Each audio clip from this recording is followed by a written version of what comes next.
they can damage people is by resonances. For example, some parts of the radio frequency spectrum are resonant with the human body. Now, you know, we only really found out about that in the middle of the 1980s, and that the standards for exposure was suddenly and quickly changed as people realized that you could actually resonate a human body, which is about 6 foot long, depending on the resonant frequency of the wave. And an RF wave can be 6 foot long. And the way that works is that the wavelength is always related to the frequency of the radio wave. And so if you know the wavelength, you know the frequency. And the wavelength which resonates or shakes something is always the same as its wavelength.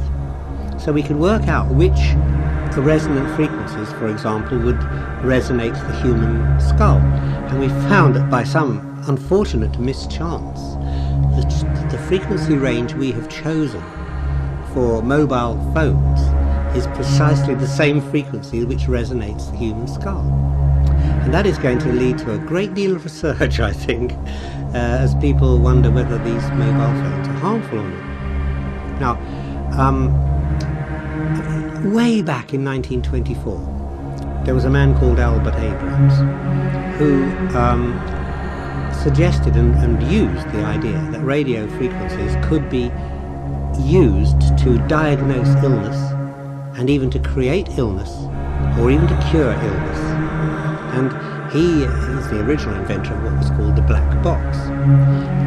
Now, nobody really believed him in the medical fraternity, and he died, although he was a very brilliant man, and he died in somewhat ignominious circumstances. But the president of the Royal Society of Medicine at that time, in 1924 or 5, said the most remarkable statement. He said, "There will come a time when every important person will carry around with them a portable cordless telephone.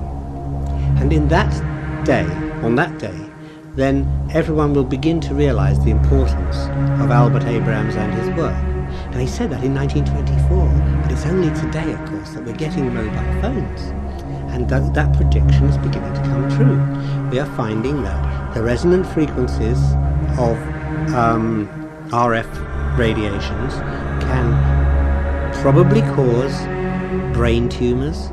They can weaken the barrier between the blood and the brain so that that's made permeable, which causes hemorrhages.